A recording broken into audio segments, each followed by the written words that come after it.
อมเปย์แดงอีกพี่น้อง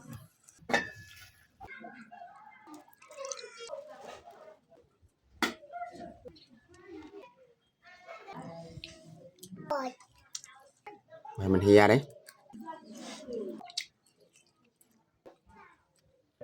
อย่าลืมกดไลค์กดแชร์และกดติดตามเด้อพี่น้อง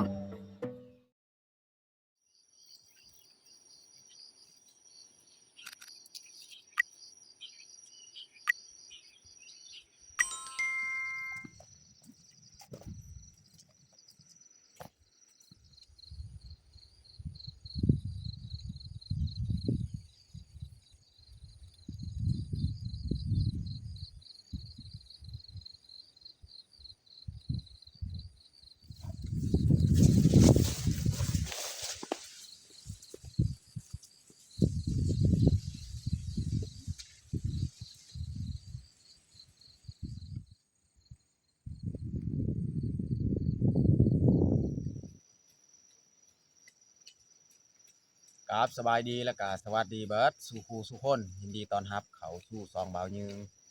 วันนี้กับพาเมียเขาสวนมันคือเขาสิไปลกมัน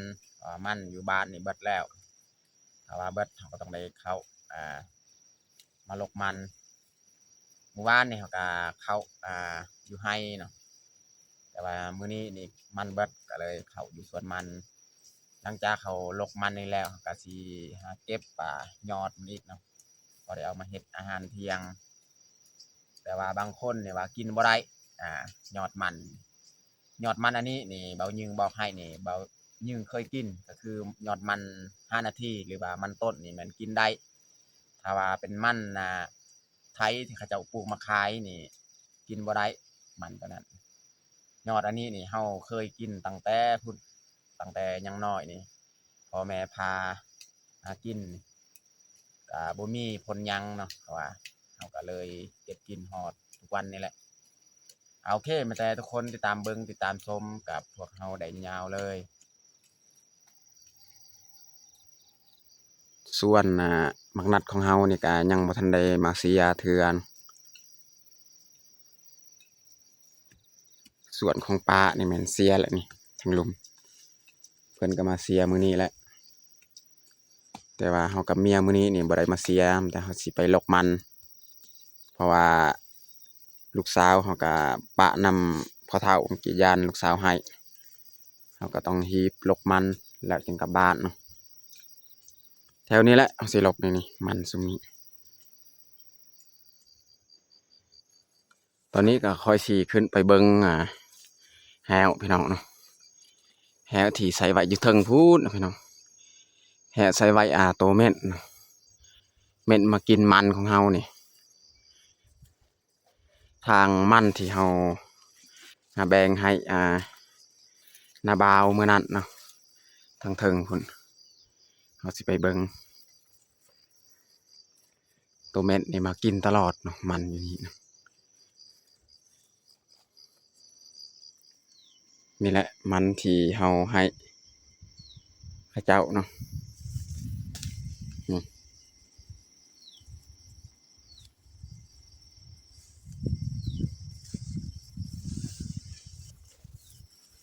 เราไปเบิ่งแฮวพี่น้องนี่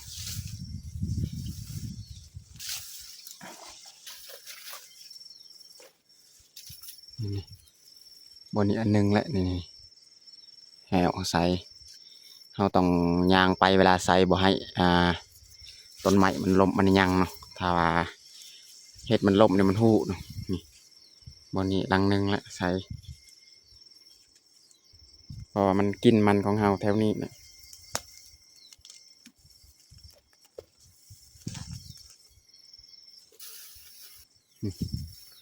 กับดักเขาใส่อย่างนี้นะกับดักนูพี่น้องนี่แหละบอลแมนกินนี่พี่น้องเบิ่งมันกินมันของเฮา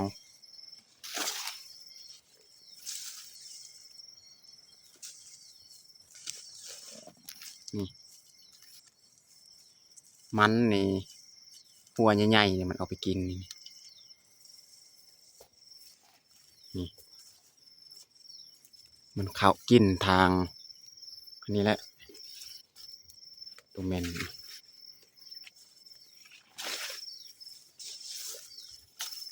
นี่มันเข้าทางนี้แหละ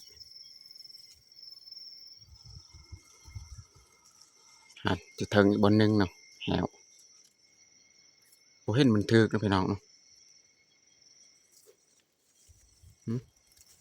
ยางเมื่อบัดนี้บ่เห็นมันถึกพี่น้อง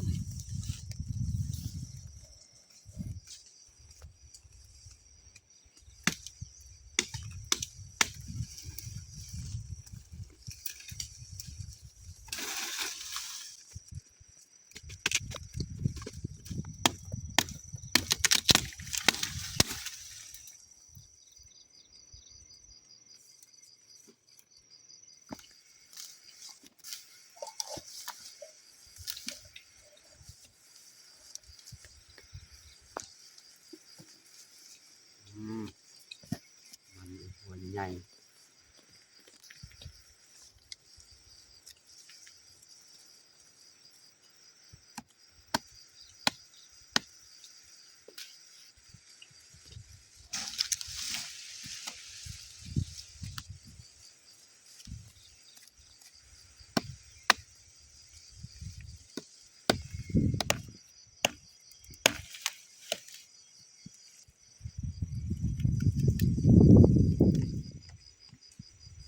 อันนี้แม่นต้นที่ซองนี่ฮัลโหล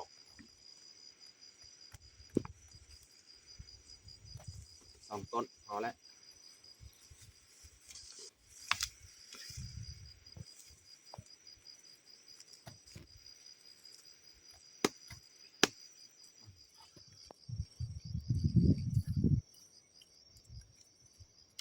จะคูดขี้ดินออก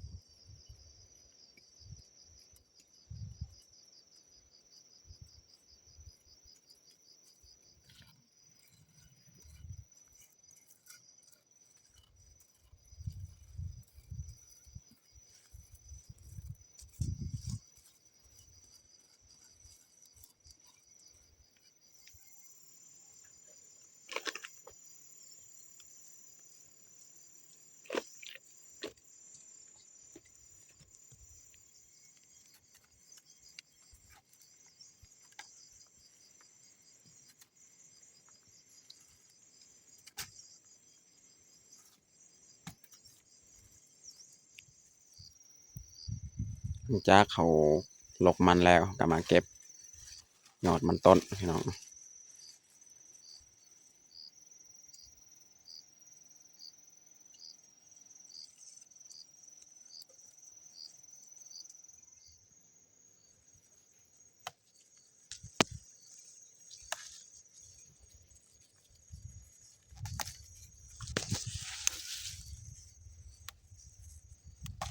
จังไปเดินในจ่าแปดเนาะง่ายกันมาตอนมาไปเดินในจ่าแปด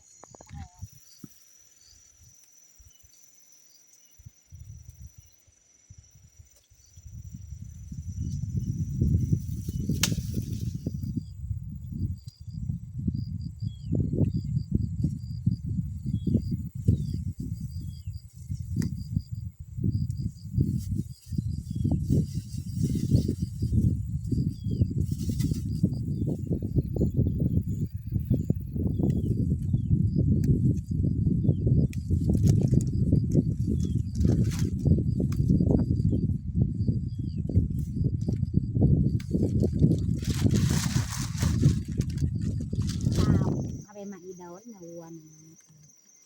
ตอนนี้ก็เรียบร้อยเขาเก็บยอดมันขุดมันมื้อนี้นี่ให้เมียเจียอีกเนาะเพราะว่าแต่ละครั้งเขาไปขุดนี่แม่นเขาเจียมื้อนี้ให้เมียเจียอีกเฮาในเมื่อก่อนสวนปลานี่ยังปลูกอ่าแนวมักนัดเนาะเพราะว่าเฮานี่ยานน้องแพงให้อยู่บ้าน ว่านี่เนาใหญ่เอง เอากลับก่อน โดนเดินเข้ามาหาเอ็นโดนนะคนโดนรีนตีแล้วได้ทำรางแล้วทำเป็นของ ตอนนี้เฮากามาฮอดบ้านเนาะวันนี้เฮาสิมาเฮ็ดอาหารเที่ยงพี่น้องเนาะคือเฮาสิเอายอดมันของเฮานี่แหละมาลวกแล้วสิเฮ็ดซุปแล้วมีหน่อไม้นี่สิเฮ็ดทำซุปหน่อไม้นำมีซีนที่พี่น้องแบ่งมาให้แม่นซีนดิบเป็นซีนซุปที่เขาเจ้าต้มไว้แล้วเนาะเขาเจ้าแบ่งให้เฮาก็เลยเฮาเอาไว้เฮ็ดอาหารมื้อนี้แหละเพราะว่าให้ตอนเช้านี่แหละยังเอาไว้อยู่นี่เนาะไม่ได้เขาซื้อลวกกายอดมันของเราก่อนเนาะ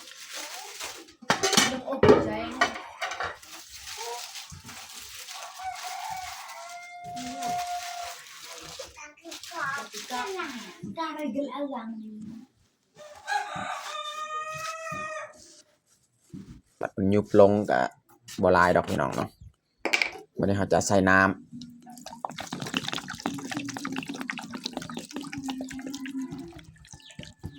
ได้แล้วนี่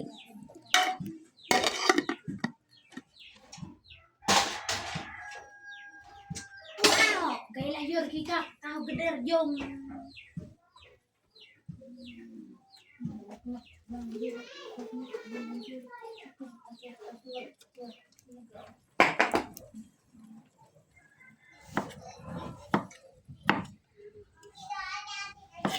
ซอยหน่อไม้พี่น้อง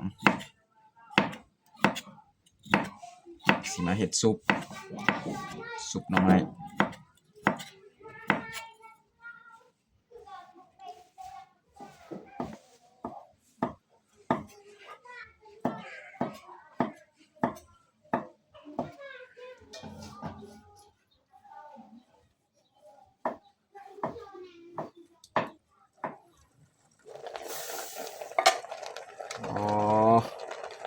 ลวกยอดมันพี่น้อง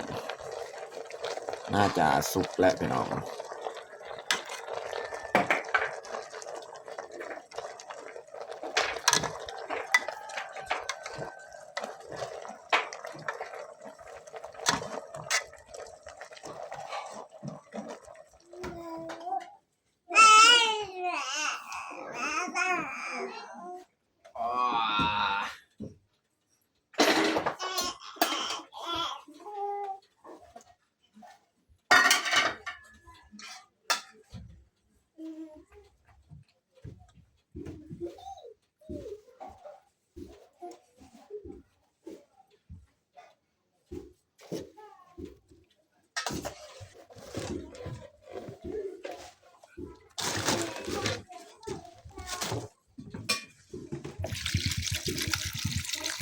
จะใส่น้ำพี่น้องจะมาล้างหรือว่าแช่น้ำมันจะออกสีนี่จะออกคล้ายๆสีชมพู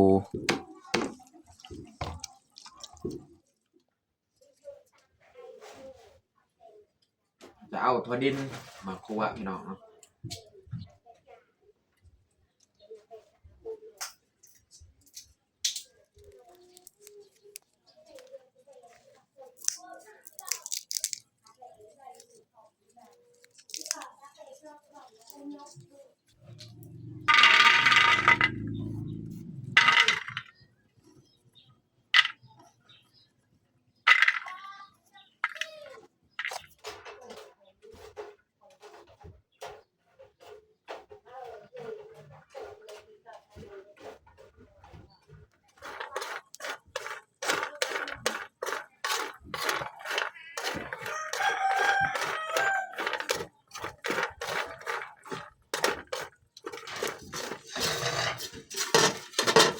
คั่วพริกพี่น้อง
ซอยหอมบัวหอมเปรย์แล้วก็นี่อันนี้ใบขิงนะ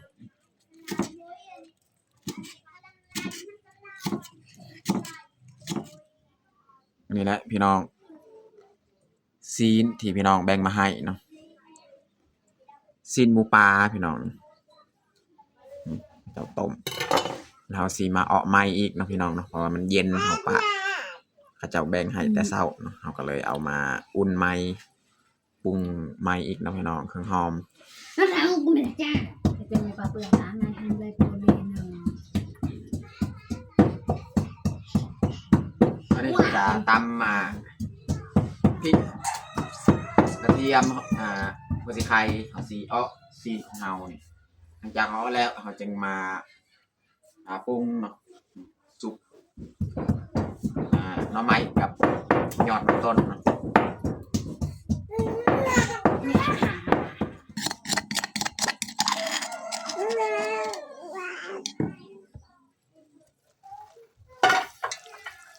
วันนี้เราจะใส่เลย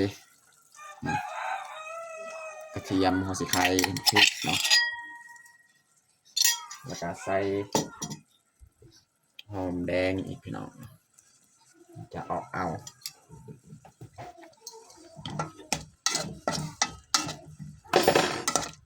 เกลือเป็นนัวนี่เราลองซิมถ้าว่ามันบ่พอเราก็เติมใหม่เป็นเพียงเราใส่เครื่องหอมเนาะ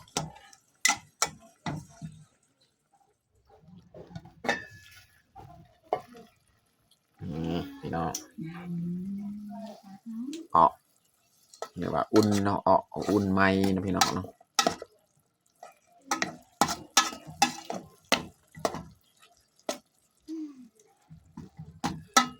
วันนี้เราจะใส่หอมบัวนะพี่น้องเนาะเรียกว่าเรียบร้อยไหมอุ่นไหมพี่น้องเนาะกระดูกละ2 ตอนนี่พี่น้องเนาะมีกระดูกมีหนัง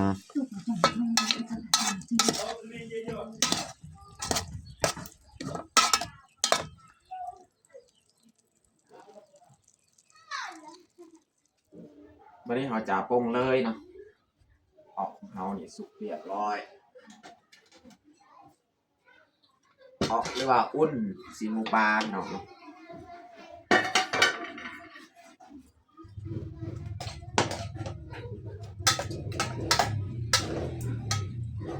ลองซีมก่อนพี่น้องเกลือเป็นนัวมันสิพอปะ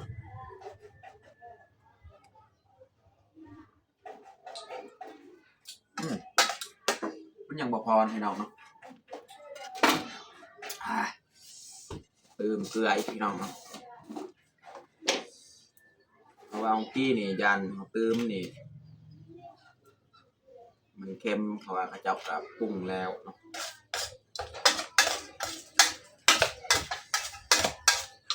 ใส่เป็นนัวหน่อยนึง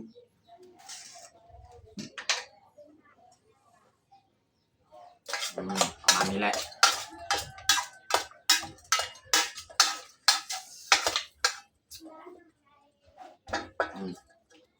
กระดูกพี่น้อง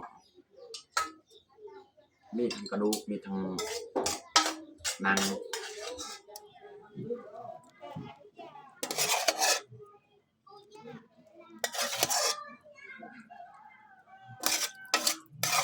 หนังหมูปลากะเป็นแบบนี้แหละพี่น้องมันจะบ่ค่อยมีน้ำมันหนังหมูปลานี่ก็คือหนังหมูนะพี่น้องนี่พี่น้องเบิ่งหนัง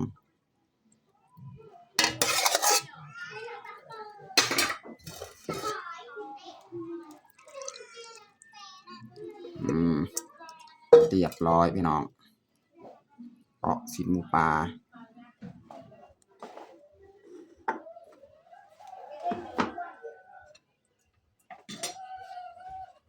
วันนี้ก็เราตักซีนของเราไปเรียบร้อยหรือว่าซีนหมูปลานี่วันนี้เราจะเริ่มปรุงเลยพี่น้องเนาะสุกของเรานี่ใส่เกลือเป็นนัวอันดับแรกเนาะ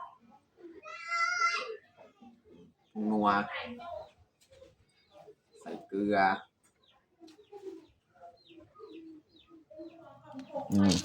ใส่ถั่วดินพี่น้องเนาะ แล้วก็เอาหมักงาอีกนี่หมักงาประมาณนี้แหละใส่หมักงาเนาะแล้วก็ใส่พริกพี่น้องเนาะใส่ลายพริกเบายึงกะค่อนข้างกินบ่ค่อยได้แล้วหมักพริกประมาณนี้แหละวันนี้เราจะผสมก่อนเนาะส่วนเครื่องหอมนี่ใส่น้ำลังพี่น้องโอ้น้องเอ้ยปลาแดกลืมใส่ปลาแดกใส่ปลาแดกก่อนจากบาทจากใด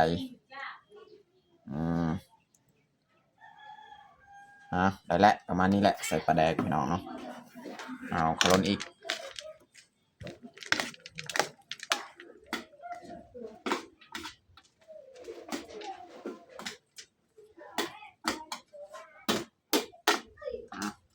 ส้มกับประมาณนี้แหละวันนี้ครับจีใส่เครื่องหอมเลยพี่น้อง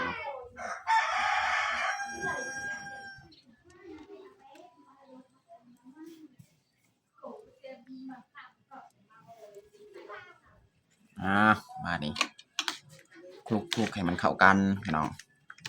โอ้พี่น้องเอ้ยลืมมานี่ต้องใส่วันนี้นำสะระเนหรือว่าหอมมนพี่น้องเนาะคลุกให้มันเข้ากันบัดนี้เรียบร้อย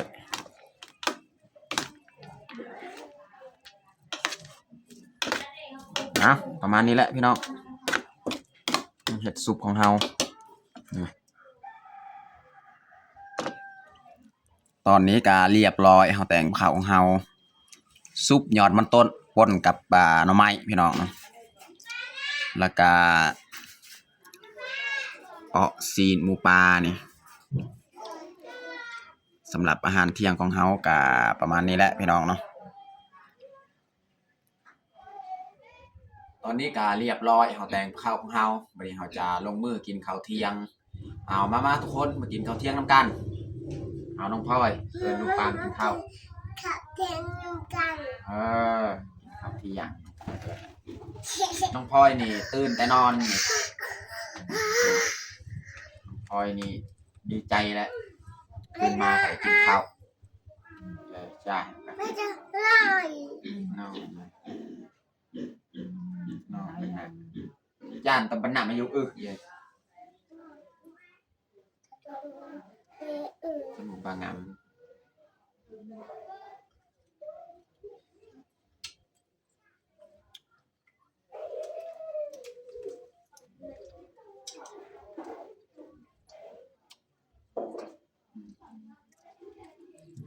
ได้แล้วกูได้ปอด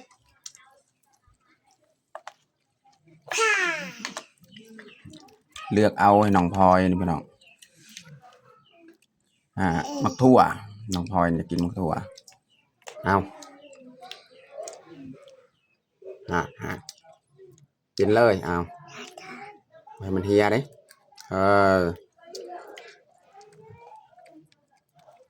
กินกับข้าวนี่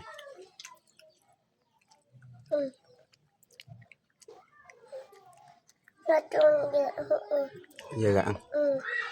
น้องพลอยบ่เอาแล้วเขา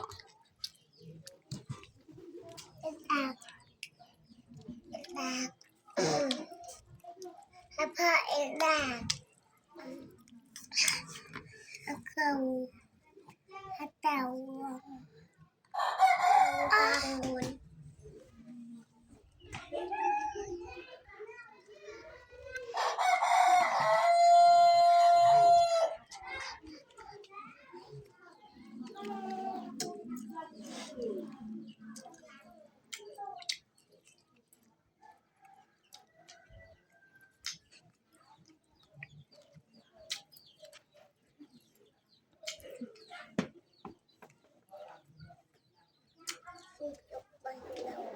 พอดีน้องพลอยตื่นน้องแพงนอนอีกเนาะ